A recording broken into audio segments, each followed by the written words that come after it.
is another body blow. Cricket's always been something for people to cling to here. It gives a sense of national identity and of national pride. But the feeling among many here today is one of collective shame. They've told us they feel angry and they feel betrayed. They betrayed the country, so they're supposed to get the maximum sentence. Whatever, I mean, the judiciary system, our system, I think maximum 14 years, 20 years, 25 years behind the bars. But we found others calling for far more than jail time. Both the cricket board and the team should be shot. They're worthless. They're a shame on the country. Some said the players were victims of entrapment, but no one said they were innocent. Cricket legend Imran Khan says if the allegations are proven, it's probably the biggest blow ever to Pakistani cricket, and there has to be a punishment to match. If the allegations are true, which we don't know as yet, because these are allegations, then there should be exemplary punishment, so that future generations should think that crime does not pay. You have to go back 14 years to the last time Pakistan won a test series in England. Those glory days feel very distant now. The country's sports minister has promised a life ban for any players found guilty in this latest scandal. Orla Gearan, BBC News, Islamabad.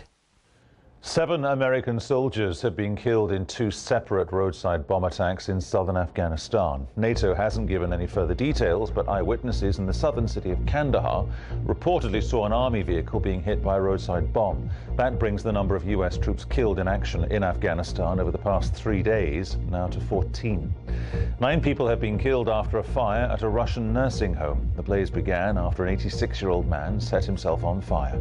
500 people were evacuated from the building in the small town of Vyshny Volochysk in the Tver region north of Moscow. China has confirmed the North Korean leader has visited the country and held talks. When he was there, an armoured train carriage was seen travelling back into North Korea. The trip fueled speculation that Kim Jong-il is seeking support for the succession of his youngest son. You're watching BBC World News. Still to come, the insect killer with bite, the new invention being called one of the most important life-saving discoveries of recent times.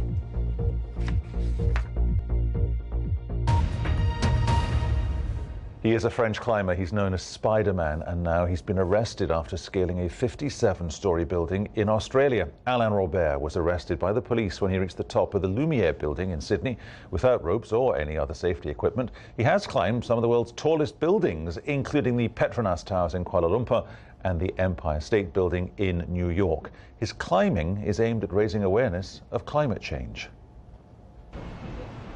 He calls himself the real Spider-Man. This is no movie, no special effects are needed here. Alain Robert takes to the 100-metre high building without any safety equipment, just his bare hands and a bag of talcum powder to dry his sweaty palms. Such a death-defying stunt soon draws attention below. It's kind of scary watching him, yeah, and I wouldn't do it myself. It's pretty extraordinary stuff. I mean, the fact that he's climbing without any ropes or any safety gear. But not everyone is so impressed. As you can see, this is obviously a risk to everyone. No problems with filming, but can you move the outside of the street for us?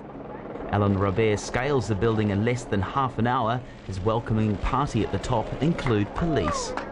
Well, the New South Wales Police look very dimly on this. We've had to use a number of different resources here today, and it's obviously been a tremendous impact on the people of Sydney. We've had to close streets, etc., so we'll be prosecuting him to the full extent of the law. This isn't the first time he's been arrested in Sydney. Last year he scaled the 41-storey Royal Bank of Scotland building. And that's not all. He's climbed some 70 skyscrapers around the world, including the Petronas Towers in Kuala Lumpur and the Empire State Building in New York. And despite numerous arrests and fines, there seems to be no stopping the Frenchman. This latest feat just one of many, he says, to raise awareness about climate change. Ben Tornquist, BBC News.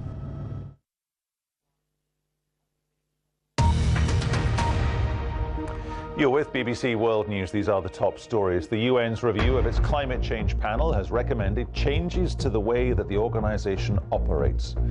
And drilling work is beginning on an escape tunnel as the trapped Chilean miners have spoken with their families for the first time in a month.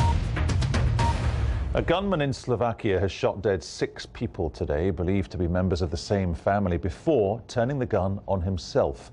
A 7th victim was apparently hit by a stray bullet and died later in hospital. The motive for the killings is unknown, but there are unconfirmed reports. The family was from the Roma or Gypsy community, and the gunman was a former policeman or soldier. Panic on the streets of Devinska Nova Ves, a suburb of Slovakia's capital, Bratislava, as police respond to reports of shots coming from an apartment building.